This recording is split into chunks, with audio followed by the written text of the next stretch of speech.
Essa semana, os motoristas tiveram uma surpresa desagradável. Em meio à redução de impostos, há a constatação de aumento repentino no valor do etanol em muitos postos de Ribeirão Preto. O Felipe Urbinati de volta com a gente com outras informações sobre essa notícia lamentável e absurda, né? Esse aumento, inclusive, Felipe.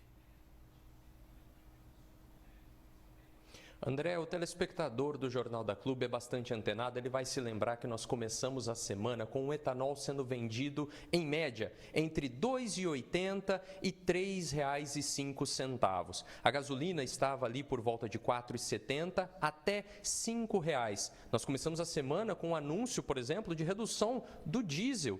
Essa manobra econômica extremamente positiva que está sendo adotada em todo o território brasileiro está causando uma revolução extremamente positiva também para a economia, porque o Brasil nesse momento tem a inflação controlada e os juros pararam de crescer num movimento que, segundo os especialistas, há 30 anos não se via, que é os Estados Unidos e a Europa tendo um grande aumento de juros e o Brasil controlado. Tudo isso por conta dessa política que mexeu nos combustíveis. Mas aí, entre quarta e quinta-feira, o Ribeirão Pretano foi surpreendido com aumentos de 30 centavos, 40 centavos no etanol. E é isso que nós vamos tentar entender aqui no Procon. Ao meu lado está o Francisco Mango, que é coordenador. Francisco, o que pode explicar essa situação? No momento, nós vemos que é apenas especulação de comércio. É especulação dos postos de combustíveis, porque não tem por que existir esse aumento. E aí nós vimos como livre mercado. Então nós estamos usando a Lei Complementar 194, que é realmente de 22, para mostrar com transparência em tabloides nos postos, para que o consumidor possa escolher que posto que ele deve utilizar para o seu abastecimento.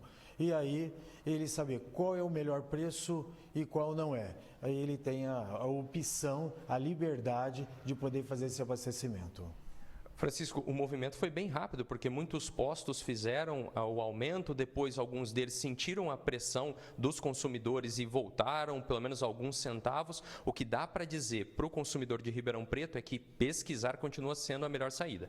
Sim, isso é liberdade do consumidor. Nós temos que fazer essa pesquisa diariamente e procurar o posto que tem o menor índice, o melhor preço e que cabe no seu bolso. Então a pesquisa ainda é o melhor negócio. O Jornal da Clube recebeu nos últimos dias muitas ligações, muita procura do telespectador falando desse aumento de preço. Acredito que o Procon constantemente também receba. Essa questão de o cidadão ser o fiscalizador é a principal saída. A pressão da sociedade, ela faz com que os próprios postos de combustíveis diminuam seus preços. Nós estamos de olho, com certeza, na porcentagem de imposto que é dado ou que foi fornecido naquele comprovante fiscal. Isso nós estamos fiscalizando. Agora, quanto aos preços, a gente deixa que o mercado se adeque. Por quê? Por causa dos próprios aumentos ou diminuição frente às distribuidoras de combustíveis. Se a gente puder orientar o consumidor, a que detalhe ele deve se ater, inclusive como comunicar o Procon? Primeiro no seu comprovante fiscal, dê uma olhada, vê a porcentagem de desconto do ICMS.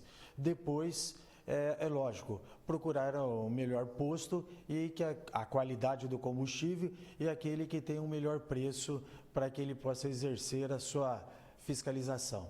E nós estamos à disposição para que seja feita toda a denúncia. Francisco, muito obrigado mais uma vez pela sua participação. André, vale frisar que nós procuramos o Sindicato dos Donos de Postos, que alegaram que há uma questão de movimento entre gasolina e etanol. No momento em que a gasolina reduziu demais os seus preços, já na origem, o etanol ficou retido nas usinas. Depois, esse etanol chegou nas bombas mais barato e logo o consumidor trocou imediatamente, porque a maioria dos carros são flex hoje em dia, trocou a gasolina pelo etanol, o que fez com que os postos elevassem esse preço. Mas a gente sabe, né, André, que nem todos os postos fizeram isso, então vale ficar muito de olho. Só um fato interessante, gostaria de comentar, porque o Gilberto Clésio, nosso cinegrafista aqui de manhã, foi atrás dos postos para fazer imagens, e no momento em que ele fazia imagens, um dos postos que estava 3,25 já estava baixando de novo para 2,99. Isso porque a gente começou nesse trabalho de apuração logo de manhã para saber o porquê desse aumento. Então a gente vai seguir acompanhando também. Outra informação gostaria de destacar aqui, Felipe, até a redução anunciada ontem pela Petrobras com relação ao preço do botijão de gás de cozinha. Também teve uma redução aí nos impostos, no preço. A partir de agora o pessoal deve ter um desconto de pelo menos R$ 3,15 no botijão de 13 quilos. Claro que agora é aguardar e na expectativa que essa redução chegue também para o consumidor. Seguimos de olho. Obrigado, Felipe, pelas suas informações.